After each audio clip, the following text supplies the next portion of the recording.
네, 안녕하세요.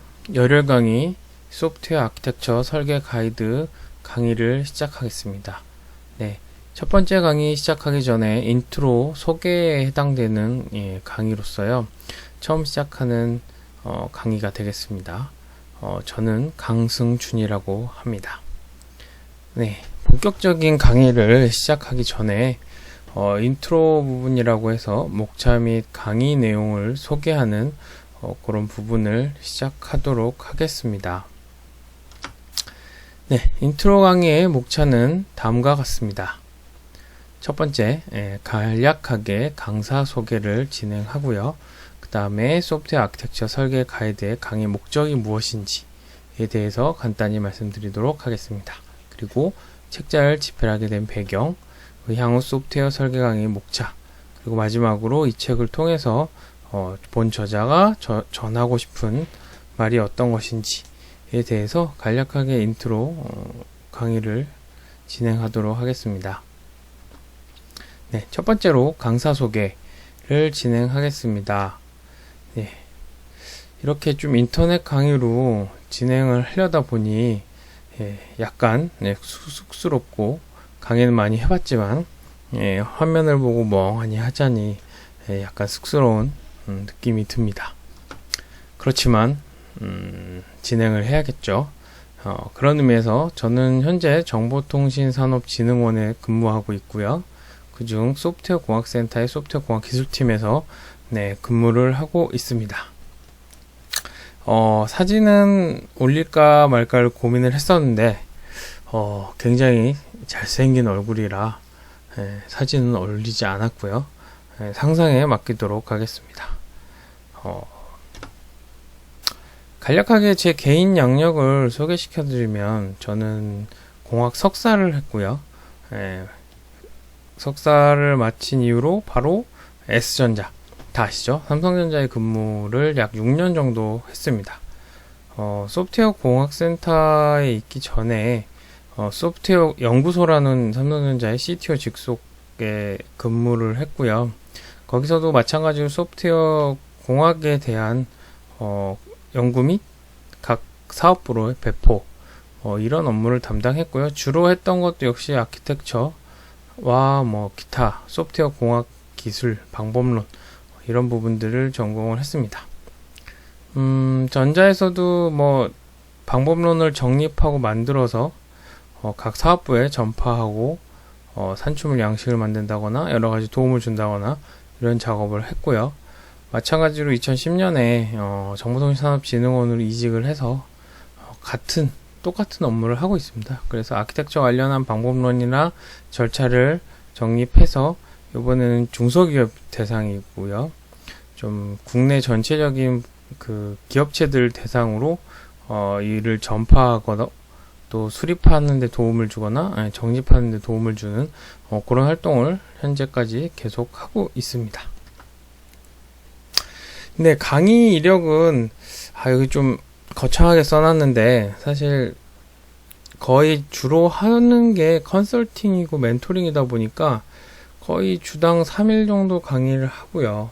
업체로 치면 연 한 20개 이상 업체를 돌아다니면서 아키텍처 설계 방법론이라든지 양식, 절차 이런 것들에 대해서 멘토링을 하고 있습니다.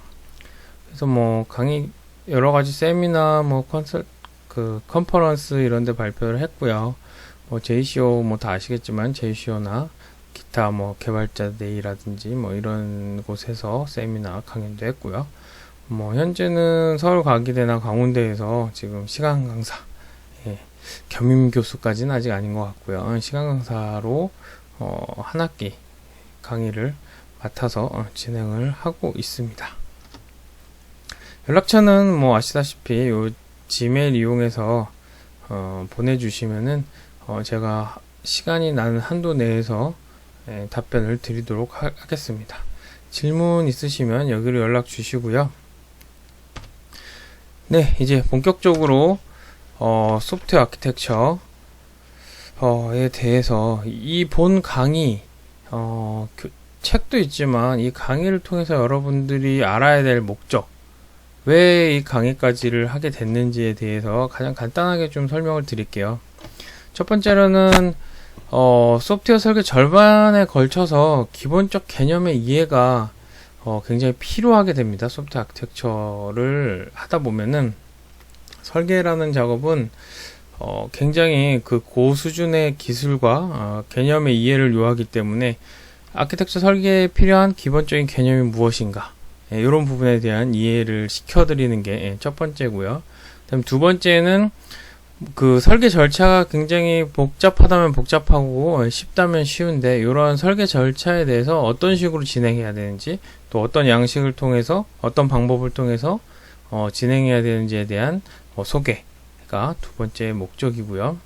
세 번째로는 이제 초급이라든지 혹은 중급 이상의 개발자분들 포함해서 아직 설계에 익숙치 않으신 분들, 즉 개발자가 어떻게 해서 소프트웨어 아키텍처 설계를 하기 위해서 이 설계 작업을 진행할 때 참조해서 설계를 진행할 수 있도록 상세한 how-to를 기반으로 해서, 즉 어떻게 해야 되는지에 대한 내용에 대해서 이해를 시켜드리고자 하는 그런 부분이 있습니다. 마지막으로 방금 얘기했지만 how-to를 적용하는 데 있어서 좀 실무적으로, 실제 업무를 진행하면서 적용할 수 있도록, 그래서 실무적으로 적용 가능한 수준, 요런 실무 적용에 대해서 중점을 두고 있고요. 결국 이러한 실무 적용을 기반으로 해서 분석, 설계, 검증이라는 큰 세 가지의 카테고리를 가지고 있는 설계 업무 전체를 수행할 수 있도록 수행 절차에 대해서 습득시켜 드리는 것이 마지막 목적이 되겠습니다. 이 강의를 통해서 혹은 이 책을 통해서 여러분들에게 좀 전하고 싶은 말이 있었는데요. 제가 아키텍처를 좀 공부를 하고 아키텍처에 대해서 업무를 진행하다가 하면서 느꼈던 것들, 즉 아키텍처 설계를 하자고 하면 부딪히는 문제점들에 대해서 여러분들께 좀 얘기를 해드리고 싶어요. 그래서 보게 되면은 첫 번째, 소프트웨어 개발을 하신다고 하시면 흔히 코딩, 즉 사람의 언어를 기계어로 바꾸는 이런 코딩만 하자면은 많은 분들이 그걸 코딩이라고 하고 뭐 기술을 잡고 그렇게 여러 가지 활동들을 하고 계시지만, 실제로 그 코딩을 하기 위해서는 요구사항 분석부터 머릿속으로는 문서를 작성하지 않으셨겠지만 머릿속으로는 설계에 해당되는 내용들, 여러가지 솔루션, 이런 것들도 고민하시고요. 그 다음 결국 그거를 프로그램 언어로 바꾸는 코딩 이후에는 각자 테스팅 다 하시죠. 이러한 분석 설계 구현 시험이라는 큰 네 가지 가장 기본적인 소프트웨어 개발의 단계들이 있게 됩니다. 그리고 실제 코딩만 하신다고 하지만 개발을 하시려면 그런 단계를 알게 모르게 다 걸쳐 있게 돼요. 근데 이러한 모든 단계들이 설계 단계랑 굉장히 밀접하게 연관이 되어 있습니다. 특히 요구사항 분석 같은 경우는 거의 설계랑 뗄 수도 없는 그런 단계고요. 코딩 같은 경우는 다이렉트로 연결되어 있죠. 설계를 만약에 하신다면, 즉 설계의 어떤 기본 틀이라든지 설계의 아키텍처 프레임워크라든지 설계의 기본 그 구조라든지 이런 것들을 그대로 가지고 와서 결국 코딩으로 구현이 되는 거죠.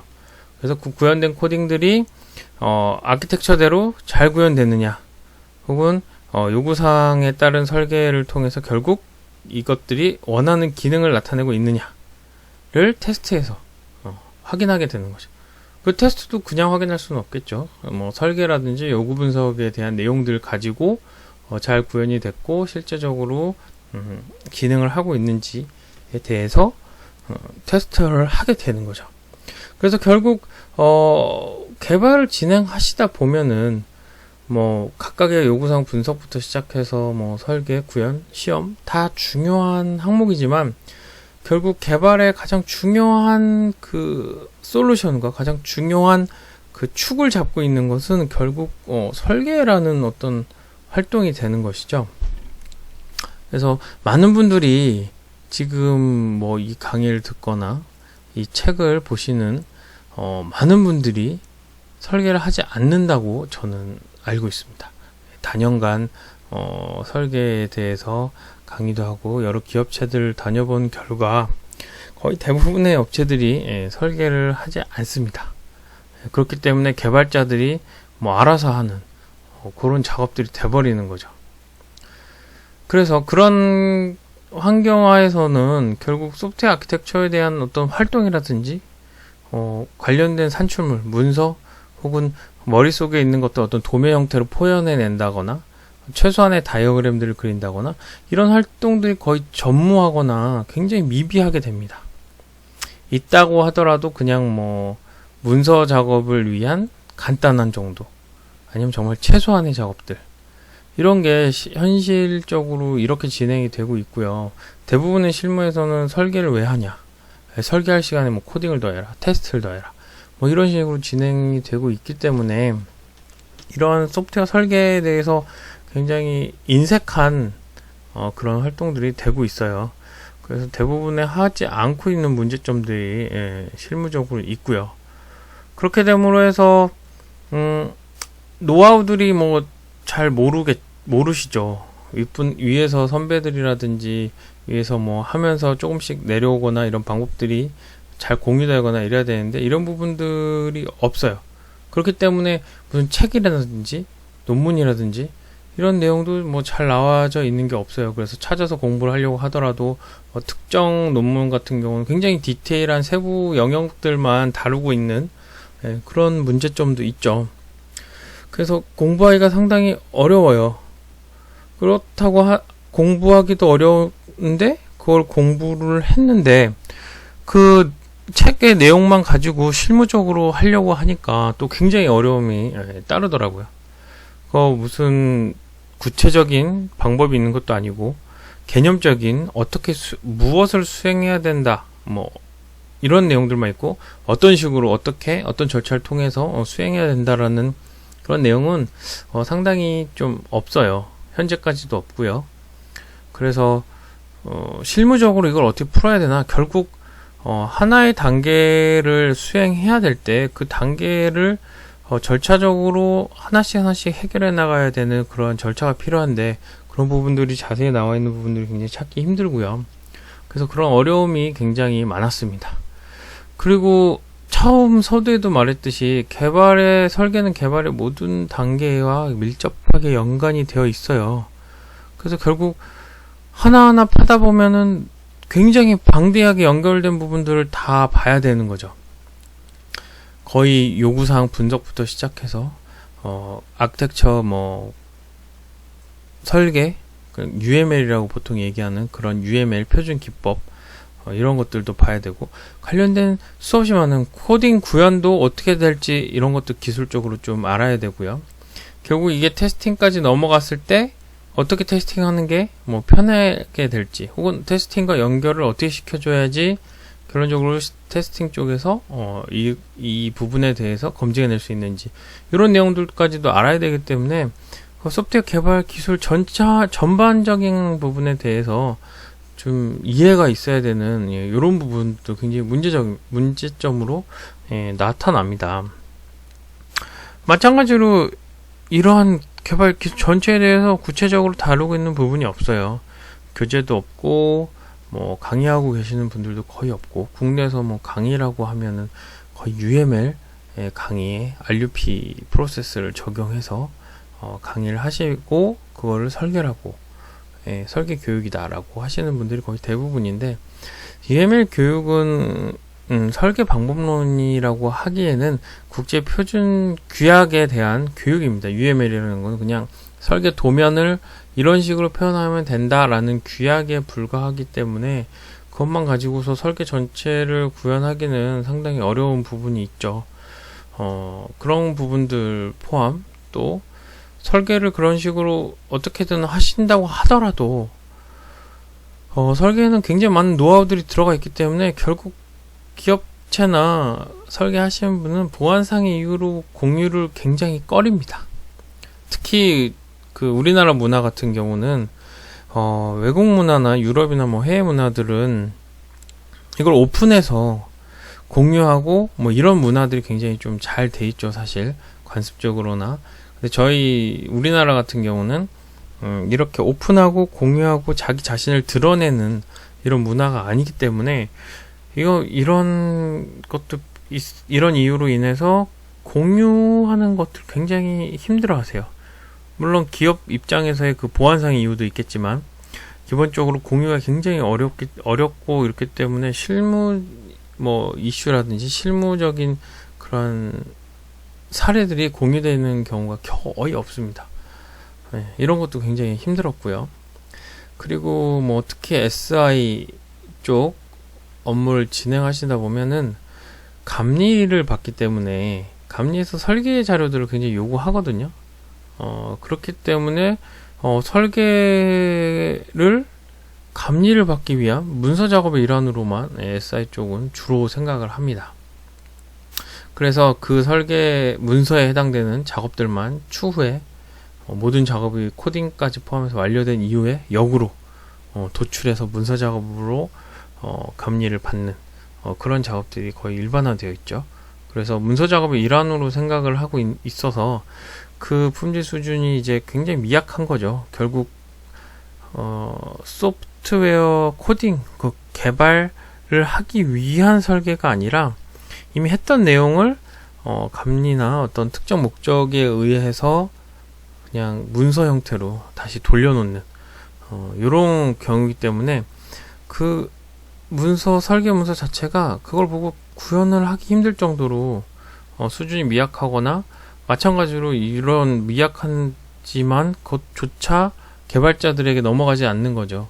뭐 처음부터 만들지 않은 경우도 빈번하거니와 그렇게 만들었다 하더라도 그걸 가지고 개발 구현까지 갈 수 없는 그런 수준에서 공유도 되지 못하고 결국 사장되는 이러한 문제점들이 굉장히 많습니다. 실무적으로도 그렇고. 그래서 이런 문제점들을 어떻게 좀 해결해 보자 라는 측면에서 제가 계속 공부도 했고 각 사업부나 기업체들을 방문하면서 이런 내용들 위주로 얘기를 했고요. 그래서 결국 이런 내용들을 좀 집대성 해봤어요. 굉장히 여러 가지 얘기들이 있는데 이런 솔루션들 중에 좋은 것들은 다 합치고 나쁜 것들은 좀 버리고 테일러링이라고 좀 수정 작업이나 이런 절차들을 거쳐서 굉장히 방대한 영역의 대부분의 내용들을 좀 쉽게 좀 종합을 해서 결국 이 책을 만들게 되었죠.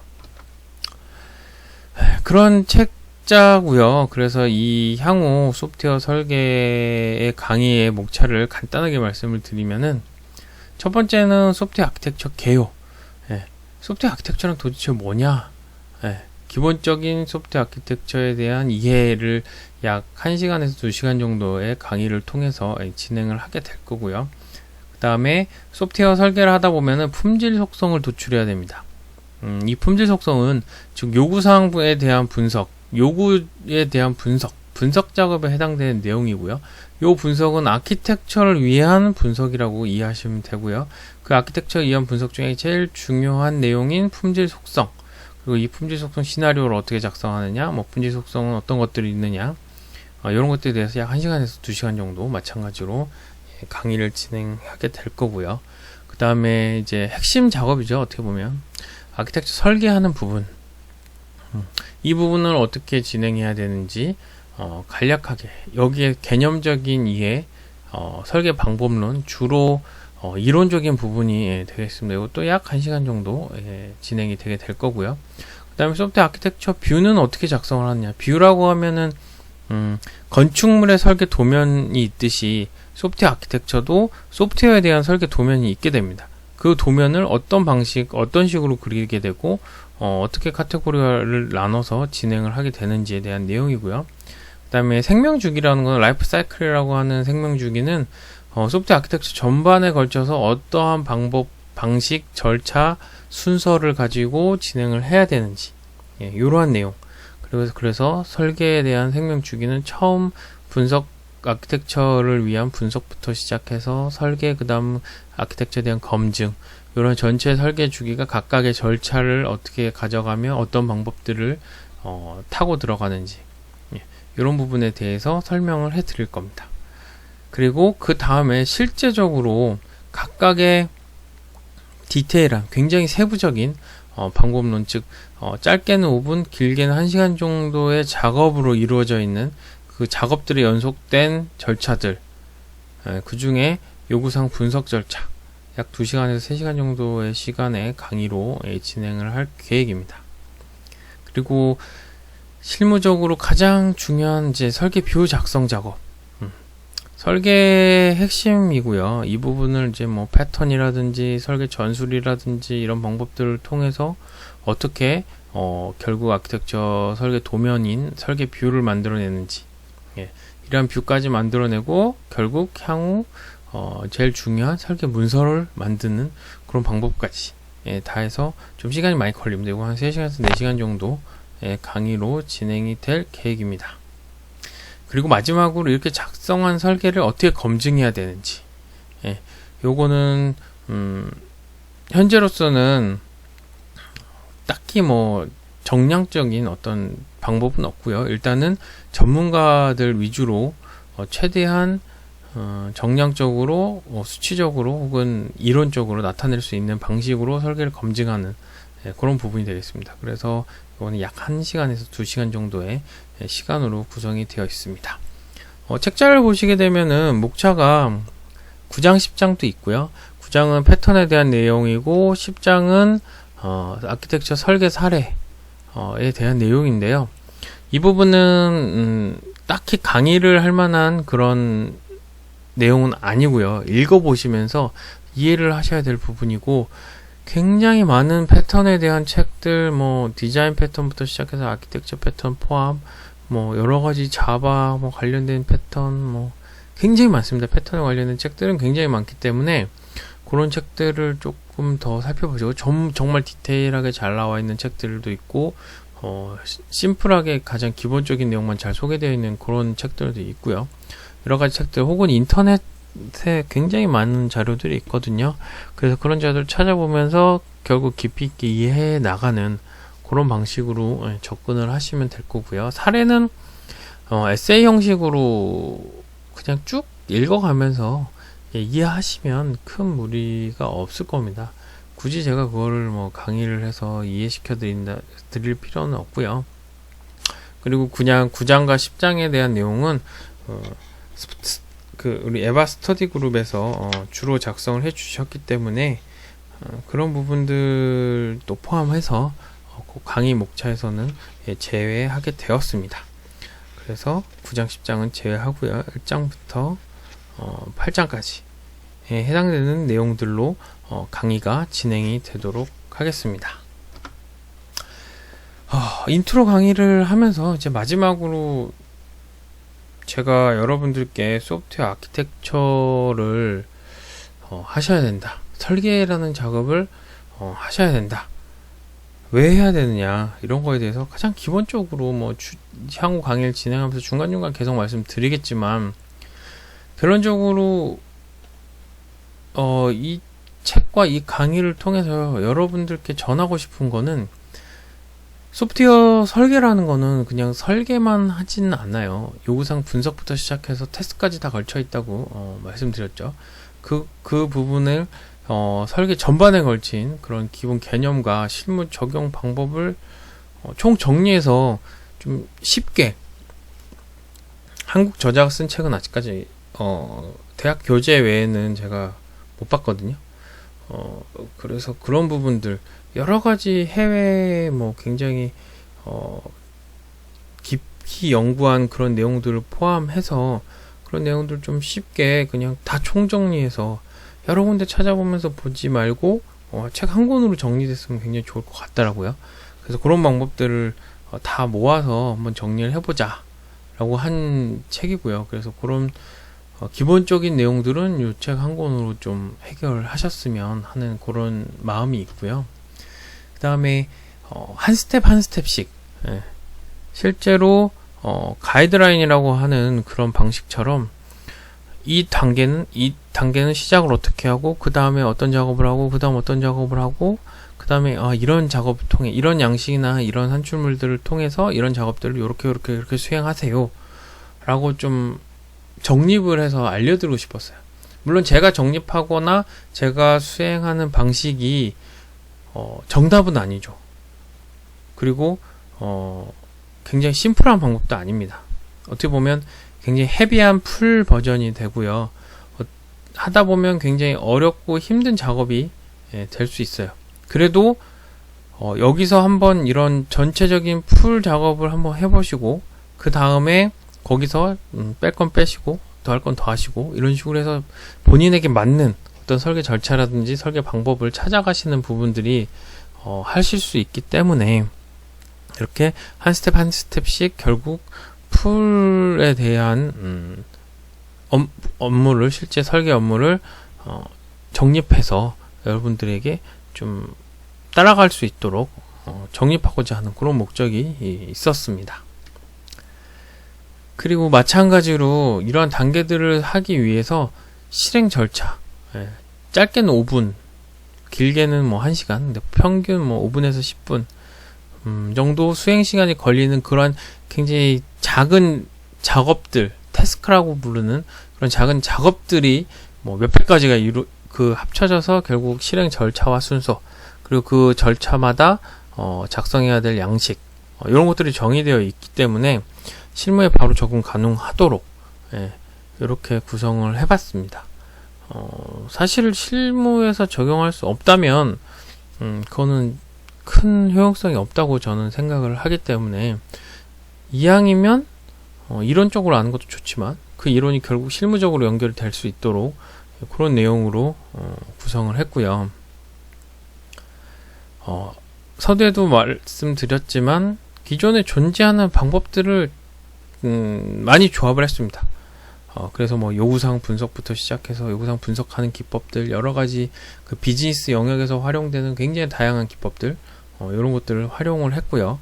그 다음에 뭐 설계도 마찬가지로 뭐 패턴부터 시작해서 설계 전술에 해당되는 내용들, 여러가지 뭐 품질 속성이라든지 시나리오 방법론이라든지 패턴 뭐 이런 것들 다 조합을 해서 좋은 방법론들을 조합을 했습니다. 설계 검증은 사실 여러가지 방법들이 거의 대동소이해요. 그래서 그 대동소이한 방법론 중에 가장 좋은 것 하나를 선택해서 그걸 기준으로 해서 쭉 작업을 했습니다. 그래서 설계에 관련된 여러가지 크게 분석, 설계, 검증에 해당되는 이런 여러가지 내용들을 합쳐서 좀 한꺼번에 정리를 했고요. 이런 작업들 혹은 이런 책을 통해서 결론적으로 초급 개발자 혹은 제가 굉장히 나쁘게 표현을 하고 하는 코더라는 그런 단어가 있습니다. 원래 코더라는 의미와는 좀 다른데 여기서 코더, 제가 얘기하는 코더는 그냥 사람의 언어를 기계어로만 바꾸는 사람을 저는 코더라고 여기서 지칭합니다. 즉 아무런 기술적 이슈라든지 뭐 이런 그 고난이도의 작업이 없이 그저 그냥 잘 짜여진 언어로 잘 짜여진 것들을 잡으면 잡아, 뭐 C면 C, C++면 C++ 이런 언어 형태로만 변경을 하는 그런 기술만 있는 사람을 저는 코더라고 부르고요. 그런 코더들에서 결론적으로는 새로운 언어가 나오거나 젊은 사람들이 오면은 그 기술력은 계속해서 밀릴 수밖에 없거든요.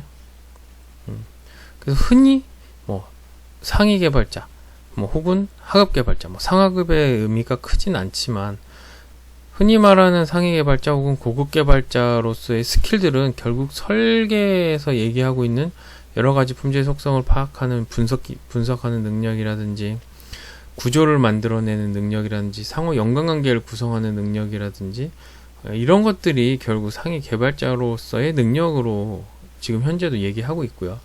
그런 고급 개발자 혹은 아키텍트라고 하는 그러한 길을 가시는데 페리어 커스를 잡는데 커리어 패스를 잡는데 조금 도움이 되는 걸 좀, 그러고 싶었어요.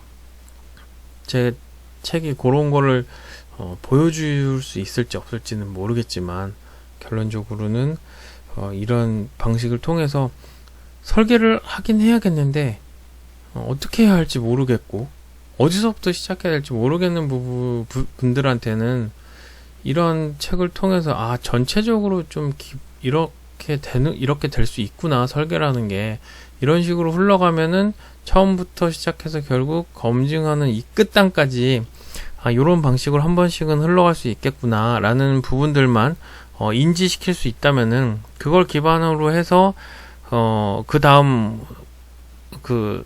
좀 더 고급스러운 스킬들 혹은 그 고급의 중심 코어 부분에 해당되는 내용들을 다룰 수 있는 개발자로서의 그런 그 상승이라고 하긴 좀 그렇죠. 업그레이드가 될 수 있는 그런 좀 시점이 되었으면 좋겠습니다.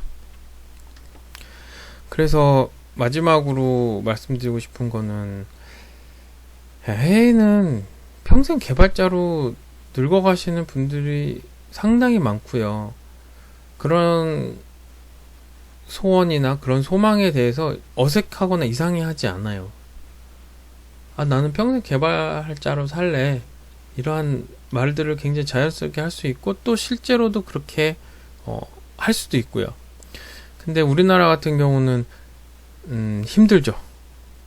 네, 개발을 하시다 보면 결론적으로 5년 이상, 10년이 넘어가시면서 직급이 올라가고, 직급이 올라가다 보면 관리자 역할을 수행해야 되고, 관리자 역할을 수행하다 보면 결국 기술적 혹은 개발 쪽에서는 멀어지게 되는 그런 현상이 발생합니다. 예, 우리나라 기업에서는 그런 식의 패스가 만들어져 있죠. 그래서 결론적으로 나이가 들게 되면 관리자로 넘어가 버리는 그렇게 지금 구성이 되어 있습니다. 그렇지만 여러분들이 평생을 개발자로 살고 싶으시다면은 관리자로 넘어가지 않는 커리어 패스도 요즘도 굉장히 많이 만들어지고 있죠. 그리고 실제로도 가능도 하고요. 그렇다면 여러분들이 그런 상위 개발자 혹은 고급 개발자 혹은 평생을 개발자로 사시려면은 결국 설계를 하는 그러한 상위의 스킬들을 결국 가지고 있고, 그런 상위 스킬들을 가짐으로 해서 평생을 개발자로 늙어갈 수 있는 그러한 무기가 될 수 있는 거죠. 코더로서 혹은 방금 얘기했던 그런 저수준 그러한 개발만 해서는 결론적으로 평생 개발을 할 수는 없죠. 후배들한테도 치이실 수도 있고요. 더 나아가서 회사에서 관리직으로 빠져라 라는 압박이 왔을 때 그 압박을 이겨낼 수도 좀 없죠. 순간순간의 유혹들이 찾아올 겁니다. 그렇지만 이런 고급 스킬들을 가지고 있으면 결국 개발 사이드 쪽 관리를 피할 수 없더라도 관리 부분을 최소화하고 주로 개발 사이드 쪽에서 많은 역할을 할 수 있는 그런 스킬들이 설계 스킬로 인해서 무기화가 될 수 있는 거죠. 그래서 이 설계라는 부분, 즉 고급 스킬들이라고 하는 그런 부분들이 결국 개발자분들을 평생 개발을 하면서 사실 수 있도록 하는데 조그마한 씨앗이 되었으면 합니다. 예, 그러한 목적에 의해서 결국 이 아키텍처 설계 가이드라는 부분을 집필을 하게 됐고요. 향후 강의에서도 그런 목적들이 좀 만족이 됐으면 저 개인적으로 굉장히 큰 보람을 느낄 수 있을 것 같습니다. 네. 굉장히 두서없이 그냥 가벼운 마음으로 이렇게 저렇게 얘기를 한번 해봤습니다. 본격적인 강의를 하기 전에 오늘 인트로 소개를 간략하게 해드렸는데요. 앞으로 이 강의가 하나하나씩 오픈될 때마다 어떻게 느끼실지 모르겠지만 좀 너무 디테일하게 들어가시기보다는 좀 편하게 그냥 좀 아는 사람이 그냥 편하게 동네에서 얘기해 주는 거겠구나 이런 식으로 좀 받아들였으면 좋겠고요. 저도 깊이 있게 들어가기보다는 가볍게 전반적으로 전체적으로 흘러갈 수 있도록 이런 식의 강의를 진행하도록 하겠습니다. 네, 일단 인트로 강의는 여기서 마치도록 하고요. 지금까지 들어주셔서 감사합니다. 강승준이었습니다.